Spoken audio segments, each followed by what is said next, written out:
So I think yesterday we stopped at lambda functions and how to use map with list. So I'll just revise that part.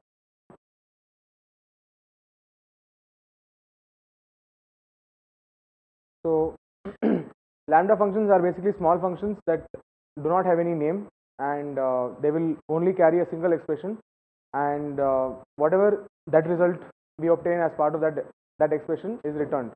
For example, I have z, which is your lambda function, equals lambda is the keyword, and this is your expression x such that x into x. Now whatever you call this particular z with will be replaced in this particular expression. Like if I execute this and I call z with the value 45, then the value of x is being replaced by 45. So this function returns 45 into 45. This is the square of 45, which is 2025. This is how you will write a lambda function. We have seen 3-4 examples of this yesterday.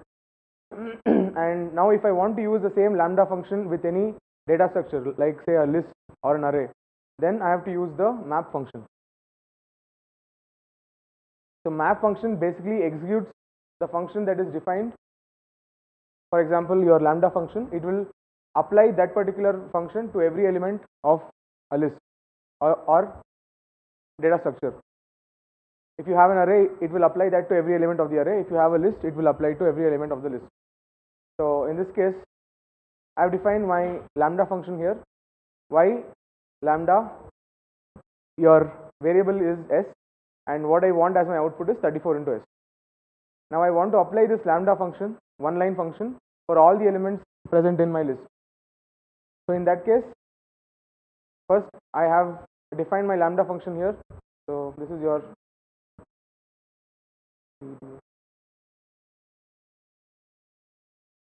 definition, and this here is your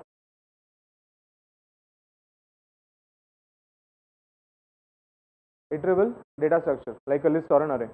What I want to do is I want to apply this lambda function for every element of this list. Now how do I do that? I just have to call my map function, and when I'm passing, what I pass to my map function should be the first argument should be a lambda function or any other function. Need not always be your lambda function, it can be other functions also. We'll see those examples as part of advanced Python. But here we are just trying to learn how to apply a single line function or your lambda function to every element present in a list. So I have to call map with y and list, right? If I do this, it will actually result, y is not defined here. Yeah, so I have to call map function. My first argument is always my lambda function, the second is your data structure. So if I do that, this particular output is actually a map function, which is not, you cannot see the results as such. That is why I am converting into a list. So I am saying list of map of y comma list 1. This will give the following result: 34, which is 34 into 1. Like 68 is 34 into 2. That is, it has basically applied this lambda function to every element of list 1.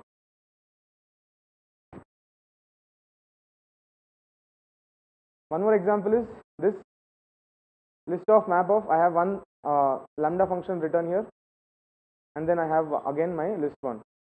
This again will basically give the square of every element. Any doubts in this as such with respect to lambda function and map?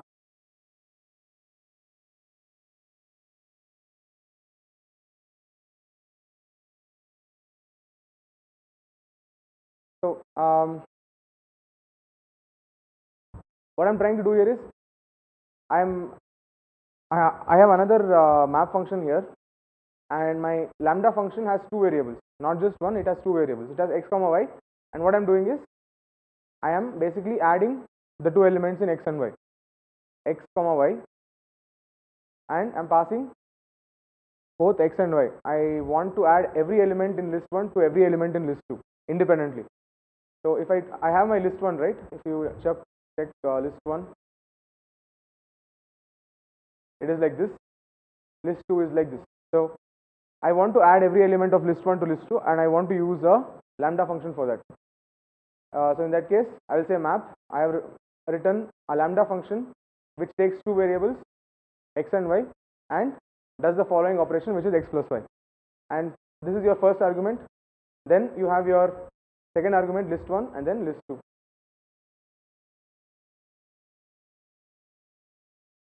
So this you cannot see because it's a map object.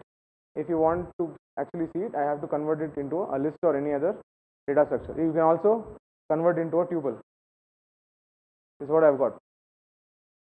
It gives me 10 because 1 plus 9 is 10, 2 plus 8 is 10, 7 plus 3 is 10, 4, 6, 5, 5, 6, 4, 7, 3, 8, 2 and 9, 1. All of this is giving me 10. So lambda function need not always have one variable. I have two variables also here.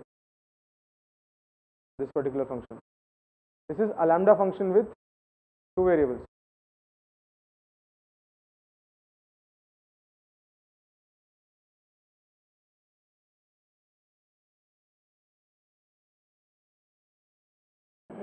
So it is, I will call it as lamb2, which is lambda of x comma y, and it returns x plus y. So if I want to call this, I have to say lamb2 and I pass any two lists.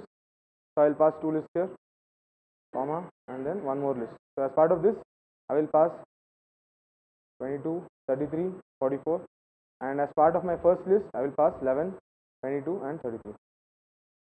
This particular example is where I'm trying to use two data structures ideally. Yeah, so I cannot do that, right? The whole point of your map function is to use lambda function with list. So I cannot call your LAM2 like this. I cannot pass list 1 and list 2. This will throw an error, or it takes one argument but two are given. So if I want to work with data structures and use my lambda function, then I'll always have to use map. I always should be able to use your map function.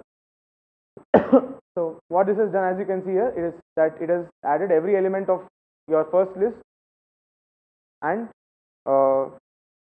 corresponding element of the second list, and I've got 10 everywhere because list 1 is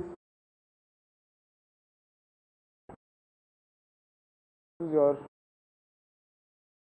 1, 2, 3, 4, 5, 6, 7, 8, 9, and this is 9, 8. So if I add 1 and 9, I get 10. This is what has happened here. Again, 2 and 8, it is 10. So I've got the following result. If I apply this particular lambda function on both list 1 and as well as list 2. So this was to show that lambda functions need not have a single variable. They can have more than one also. As you can see here, I have both x and y. I can have more than one variable as well. So this is an example for function with two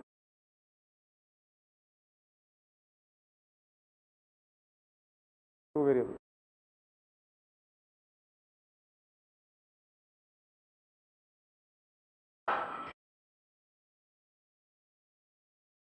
Now the other example for map is I don't have to use lambda function always. I can use any other built-in function also, like str. Str, what it does is it will convert anything to a string.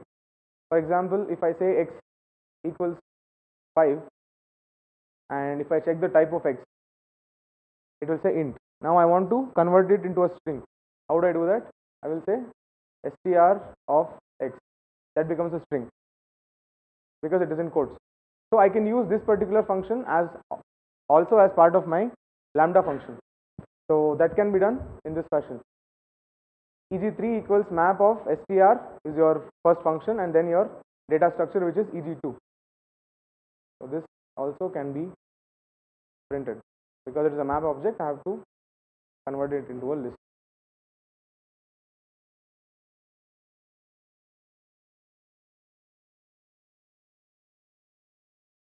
This is empty, that's why I was getting. Let's define eg2 here.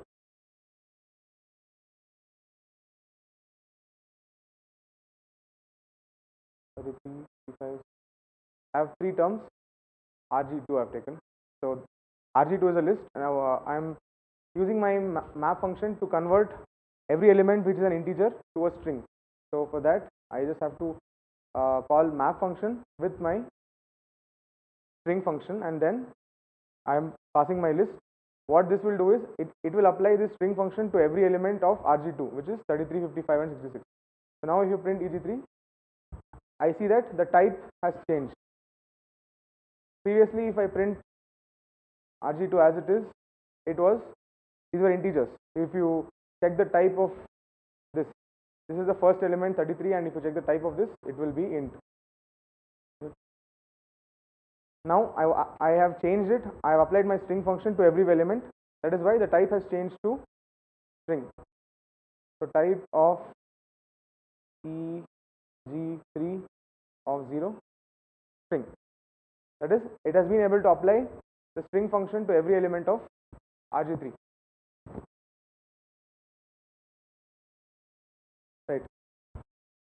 Is clear how to apply, how to use map function with any with lambda function, also with any other built-in function. Instead of string, I can use int also. I can use int. I can use anything. I can use let's say length also. Now this particular length function will give length of every element, because it says int has no length. Because int has no length. Let's say we go for type. Yeah, it's giving you type of every element here, right? It is applying the type function to every element in RG2 and storing it in EG3. Or if you don't want this at all, I can just print EG3 as it is. I can just print this as it is. I'm going to get int, int and int. What this has done is, it has applied the type function to every element in RG2. RG2 is this.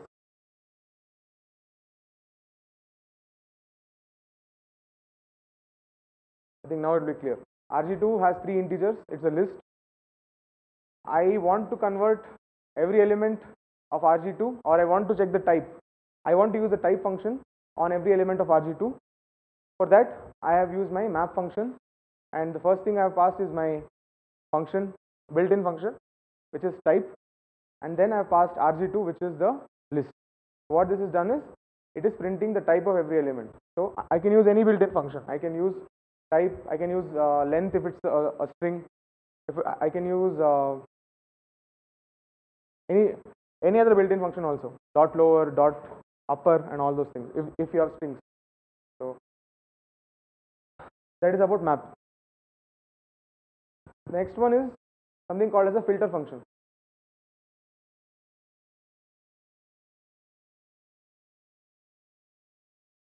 Now this particular filter function is used to filter out the variables in a list. Filter function. So these 3 things, right? Lambda, map and filter always go hand in hand. They're used sequentially most of the time. It is used to filter out values in a list, and whatever this function returns will also be a new list. The return type of this function, filter function, also returns a new list. So it takes in a list, filters it, puts the resulting elements in a new list. For example, I have this particular L, right? L is a list from 1 to 20. What I want to do is, I want all those elements that when I divide by 2, the remainder has to be 0 or 1, right? X such that X, sorry, this is L. This is your lambda function. That is, I want all those numbers that are divisible by 2. That means X mod 2 should be equal to 0. This is your expression, and the iterable is X, and data structure that I want to pass to this is my L. L, as you can see here, it has numbers from 1 to 20. So out of these numbers, I want only those numbers which are divisible by 2. That is, X mod 2 should be 0. So I have my expression here, X such that X mod 2 is 0. Then I am passing my data structure. So this is your list function. Your filter function. The first argument is your lambda, and then your data structure. What this will do is, it will filter out only those values from L that satisfy this condition. So if I print this, I'll get a filter object. Like for map, we got a map object. Here we are going to get a filter object. If I want to convert this, I have to put this in a list. So I've got all those elements which are divisible by 2. Now tell me the change if I want all those numbers which are not divisible by 3. What should be the change here? Okay, and then so instead of 0, it should be not equal to. So I've got all those numbers which are not divisible by 3. Is it clear how to use what is the use of filter function, map function, and lambda?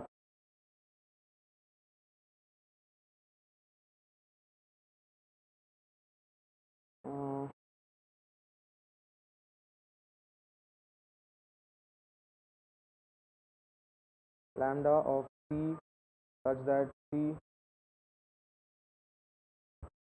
Now just take down this small assignment if possible. So this will be used.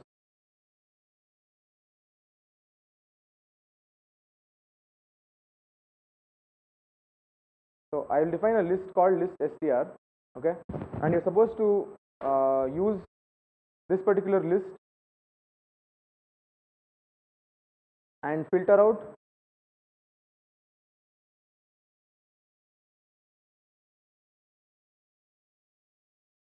that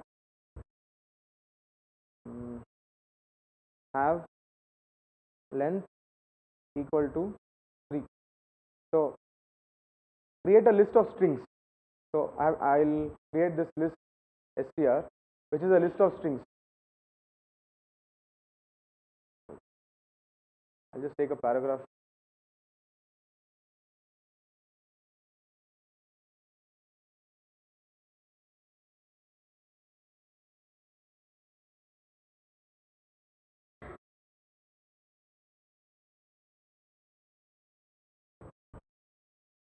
So I'll take this small paragraph.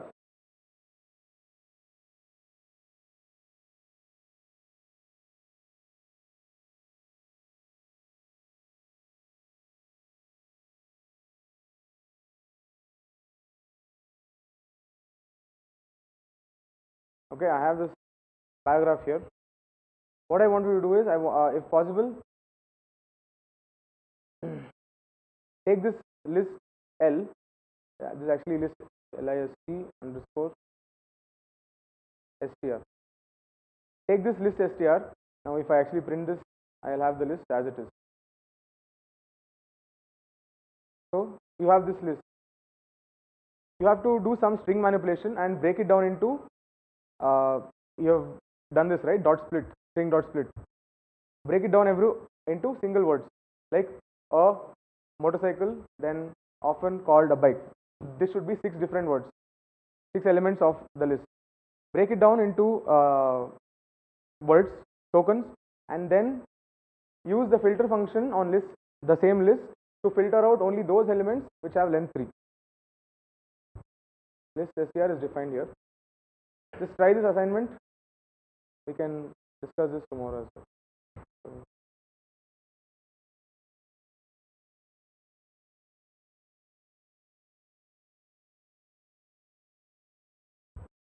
This would be a small assignment. You can try this at home. I'll discuss it tomorrow. Okay, so this was done.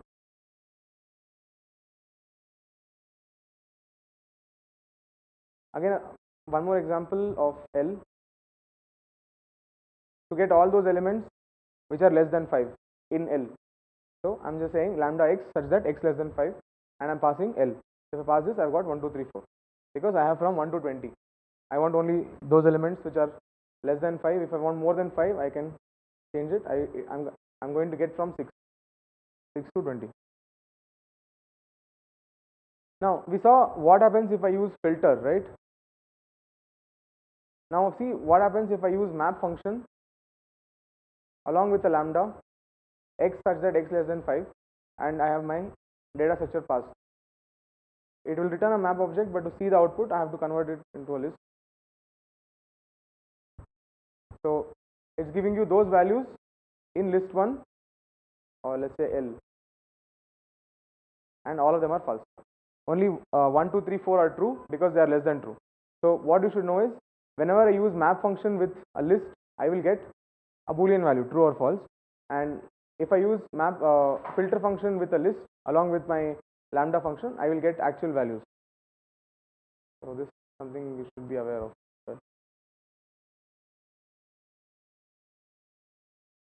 Filter function with list will result in it will result in a list of values, whereas your map function will result in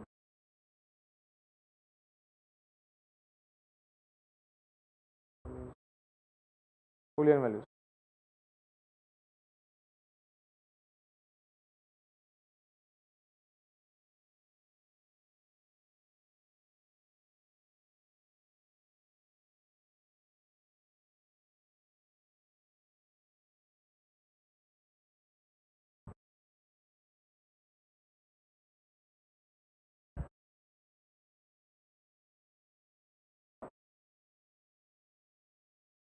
So what we can say that whatever is returned true in your map function, that particular element is returned when filter function is used, correct? Because map will always return true or false. If I use map, lambda and a data structure, it's going to return true or false. Whereas for the same data structure, if I use a filter function, it will actually filter down the values and give you the actual value. The same thing here. For map function, it will return boolean values, and for filter function, it will always return list of values. Is clear how to use map, filter and lambda? From the interview perspective, these three are very important. They will ask a lot of, you can expect a lot of questions mostly for Python developer as well as data analyst, data scientist sort of role. These kind of manipulations are very important. We'll start something very, very important here. So we'll just have a quick introduction to something called NumPy. NumPy stands for numerical Python. Right? Let's see if I have that.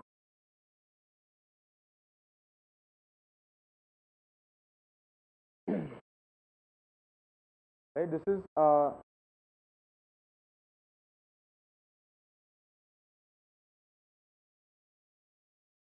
basically a Python library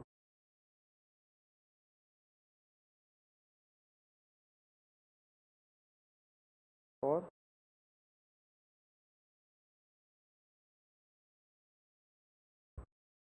anything. It is a Python library for anything got to do with numbers or numerical data structures. That's called as NumPy. Num stands for numerical and Py stands for Python. NumPy. So if I want to use NumPy in my program, then I'll have to first import it. I have to first import NumPy, and the syntax for importing in Python is I have to use the word import and then the package name, package or library name, import NumPy, and then I have to give an alias.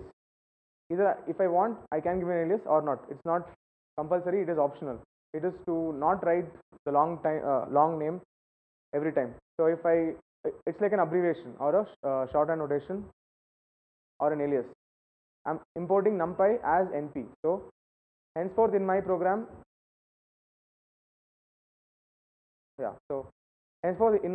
I can use NP to refer to NumPy, right? That is your first import statement, NumPy. So as a data scientist perspective, the most important libraries that you will deal with is, first one is NumPy, second one is Pandas. These two are very important. So we'll just start with NumPy. Tomorrow we'll again jump back to statistics and then advanced Python, where we do classes and objects, and one more class. So we'll just do a quick introduction to NumPy today. So these are the two important libraries from the perspective of a data scientist. These are very, very important, and I can almost say that 70 to 75% of any interview you attend in data science or ML will be based on these two libraries, NumPy and Pandas. So whenever I'm importing it, it is import NumPy as NP, the first statement. Now the most important data structure here is we have one is if I want to create a list. Now if I want to create a list in NumPy, np dot, and you press a tab, you will get all the functions you can do with NumPy, all of this. So we have done with list, right? We know how to create a list and all that. Now list was a one-dimensional entity. That is, it could have only a single column of elements. To overcome that, we have something called array, np.array. np.array will create a two-dimensional list or a two-dimensional matrix of elements. And to create an array in NumPy, the syntax is np.array. Okay, np.array is my syntax to create an array in NumPy. Now, how do I pass elements? Elements should be passed as a list. So I will create 1, 2, 3, comma, one more list, 4, 5, 6,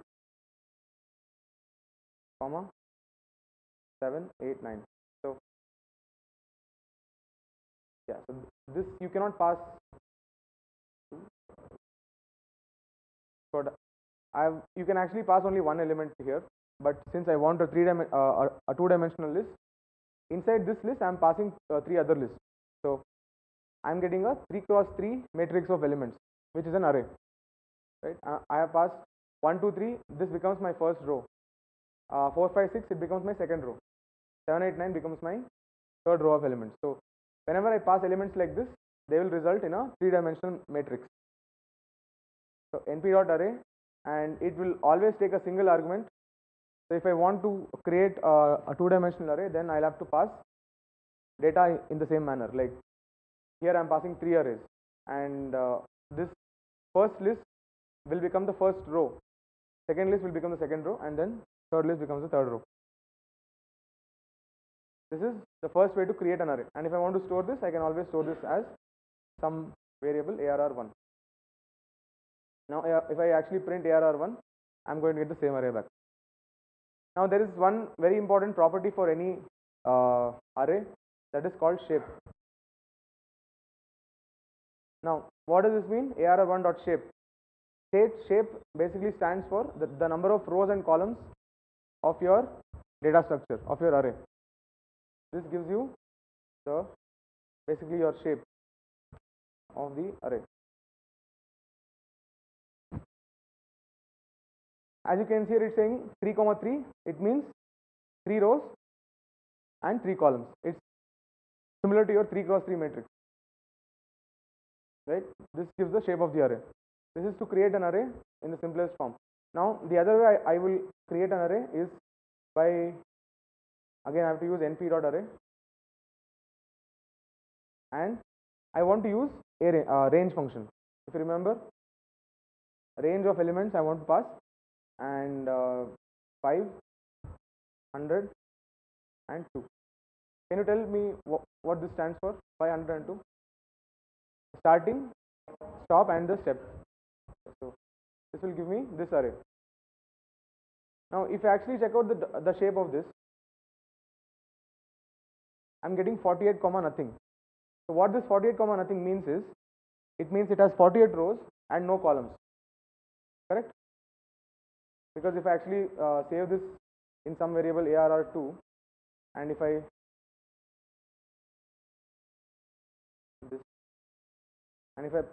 print arr2, I'm getting this. Now if I do arr2.shape, I've got just 48 comma 1. Nothing means 1. That means I have 48 rows and only 1 column. Now I want to reshape it.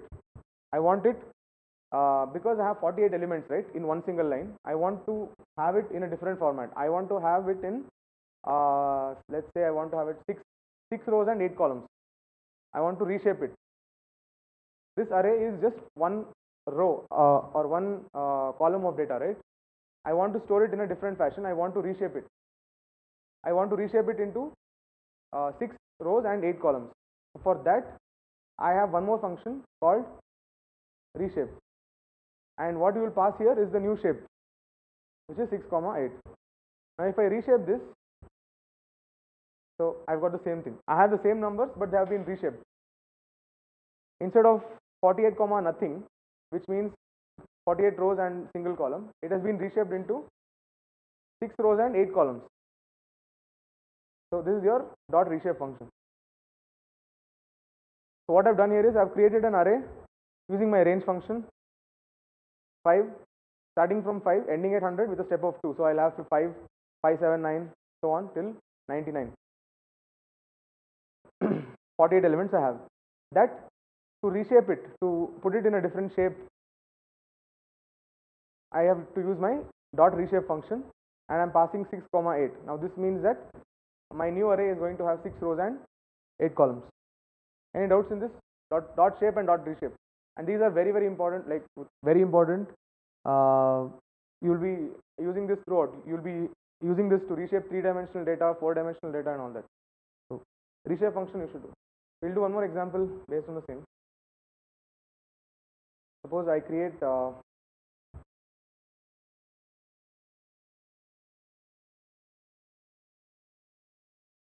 and then I'm going to give again range of elements all the way from 4 till 150 with a step of 5.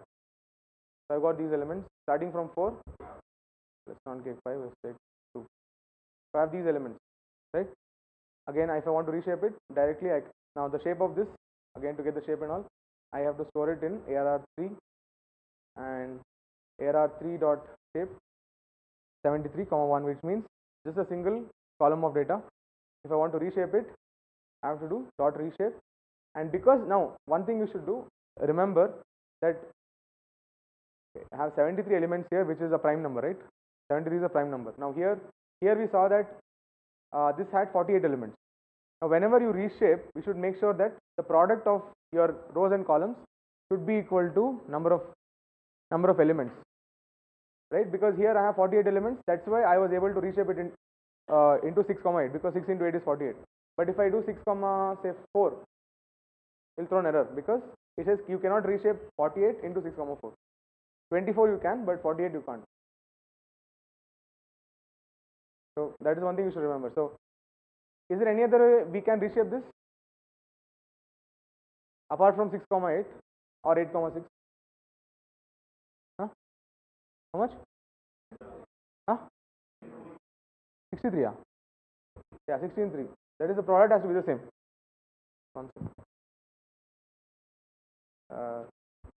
I will share assignments for this as well, both NumPy as well as map, list, and one more we did, which is that lambda filter. So I'll share for all of this. So I can function one edited. Okay, so that's it for today.